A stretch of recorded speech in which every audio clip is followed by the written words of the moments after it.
With the groundwork in my corner finished, I now need to move on to this canyon, and what I plan to do is just kind of move around onto the peninsula.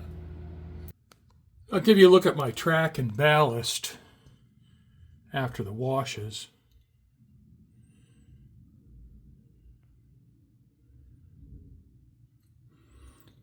And you can see a little bit of modeling in the ballast from the brown and black brown washes. And you can see how the colors of the ties have been toned way down after adding an ink wash and the ballast wash.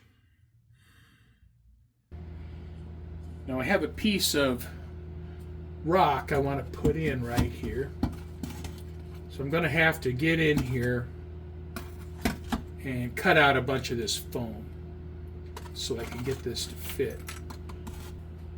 When cutting away this terrain to fit these rock castings, when I'm fitting the castings, I have to make sure that my bridge will fit, because I don't have a lot of room. I got about a finger's width right here between my bridge and that rock casting. So it's something I have to keep in mind when I'm putting these castings in place. Before I mount any of these rocks here, I'm going to want to go in and do some work over here in this corner.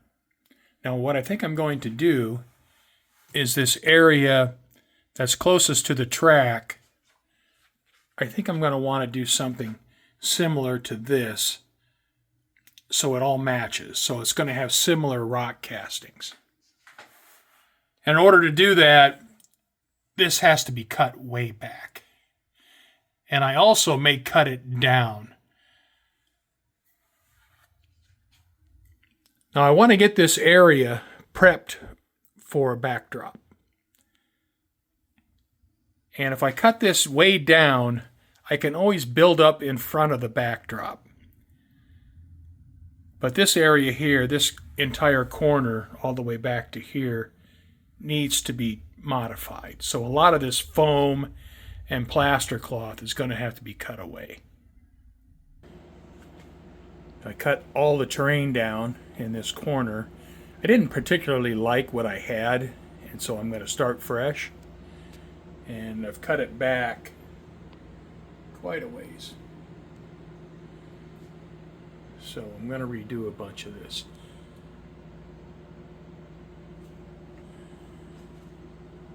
And now that I have that done, have all that cut back, what I'm going to focus on is getting this MDF backdrop prepped for the photo backdrop.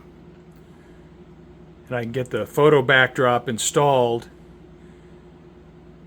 and then I can build my rocks up over the top of the backdrop once I figure out what I want to do.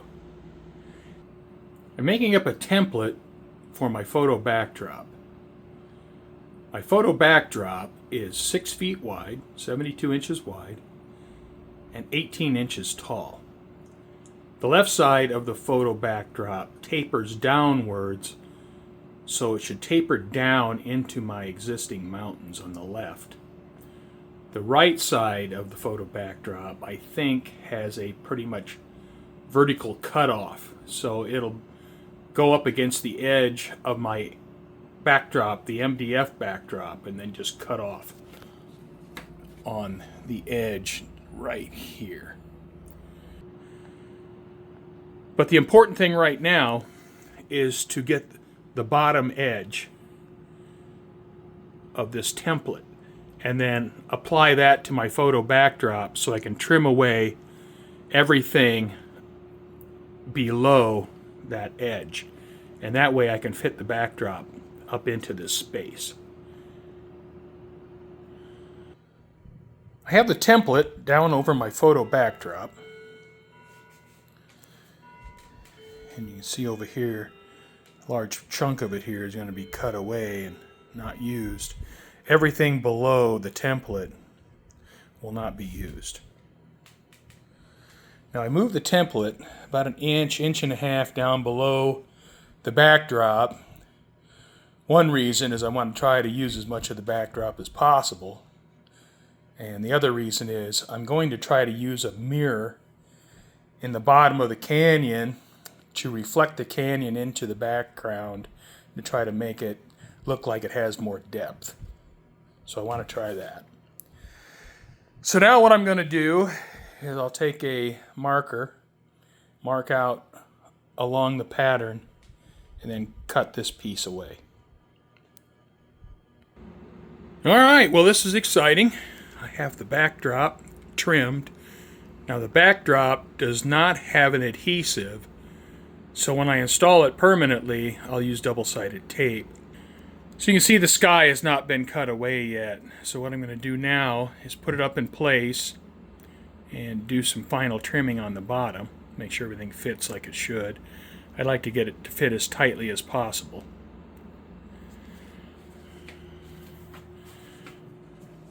Now you can see I've painted this area brown. The reason for that is, I mean, it's not necessarily a color issue. It's to give my double-sided tape something to stick to versus spackle in this area and spackle dust on my plywood. So putting a coat of paint on that area, my double-sided tape should stick a lot better. So now I'm going to put the photo backdrop up in place, tape it up, see how it looks. I have the photo backdrop trimmed up a little bit tighter. Now some of these gaps that are in there, those will be filled up with scenery, so I'm not too worried about that. As long as I don't have any big gaps. This area here obviously needs a bunch of work. It's going to get some rock work in there. This area is going to get rock work. And as I mentioned, the bottom down here will get a mirror. So this gap here, I'm not concerned about. I'm pretty happy with the backdrop. You know, this is my second LARC Products backdrop, and I have to say the printing is absolutely phenomenal.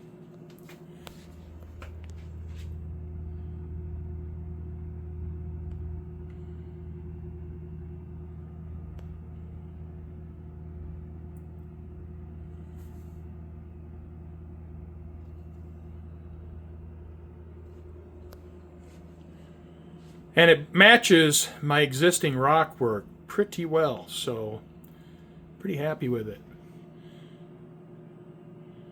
Now this material is a 10.5 mil. I don't know if it's plastic, it's kind of like plastic.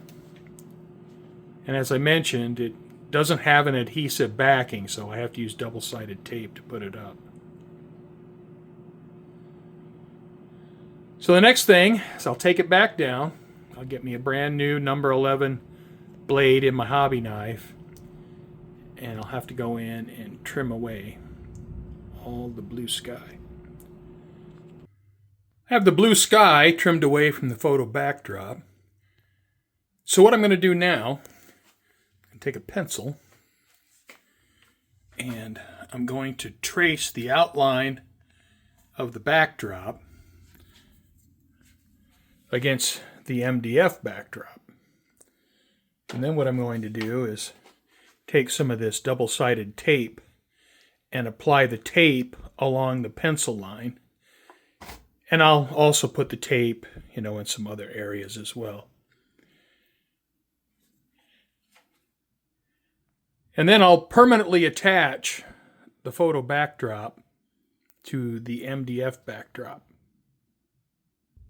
You can see where I've traced the outline of the photo backdrop.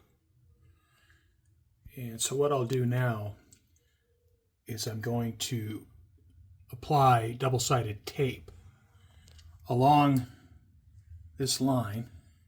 I mean, it won't precisely match the line, but it will be close. And then I'll put tape in other areas so the backdrop is well supported. I have my double-sided tape applied to the MDF backdrop, and the film is still on the tape. what I'm going to want to do is I'm going to want to start right here in the center of the canyon, work one way, and work the other way.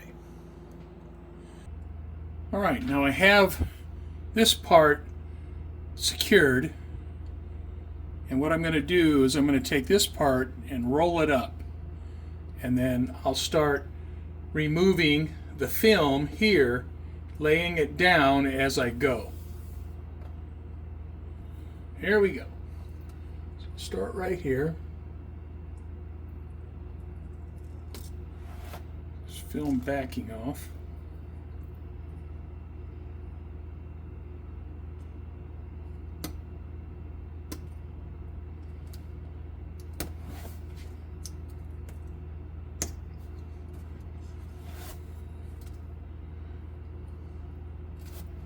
It is super hot today. I think it's 116 degrees. It's a little bit warm in the train room. Had the AC on for about 45 minutes, but it hasn't really cooled the room down that much. All right. So here we go.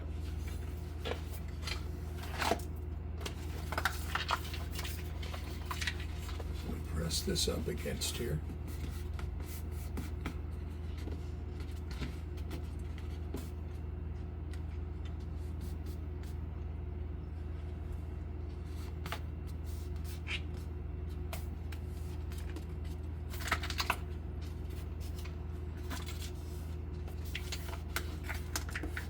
All right.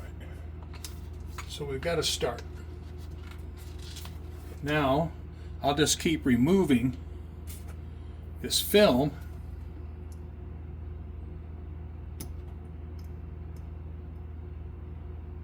and working the backdrop to the end.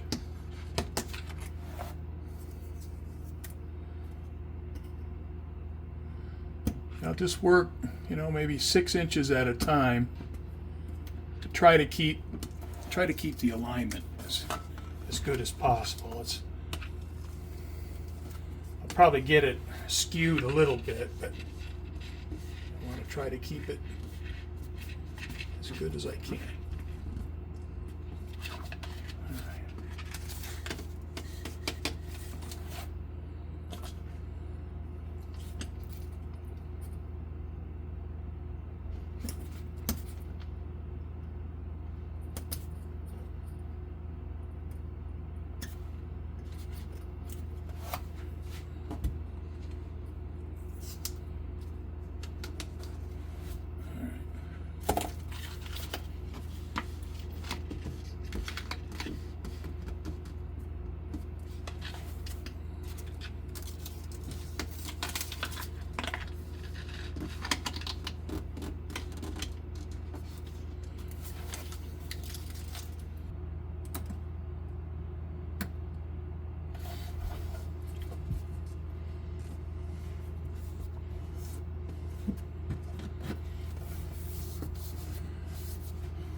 All right, got half of it stuck down.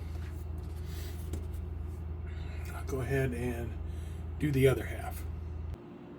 Well, backdrop is permanently attached using the Gorilla double-sided tape, and that stuff is sticky. Now, this backdrop I installed exactly the same way and have had really good luck with it. So I have no reason to think that this shouldn't do just as well. So I'm feeling pretty good about it. I think I'll end this video here. Seems like a good stopping point.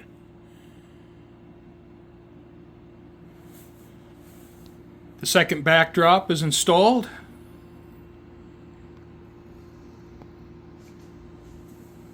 And I'm looking forward to getting the rock formations built up in front of the backdrop and to see how this scene comes together. So thanks for watching, and I hope you come back again and see how the layout comes along. Thanks again for watching.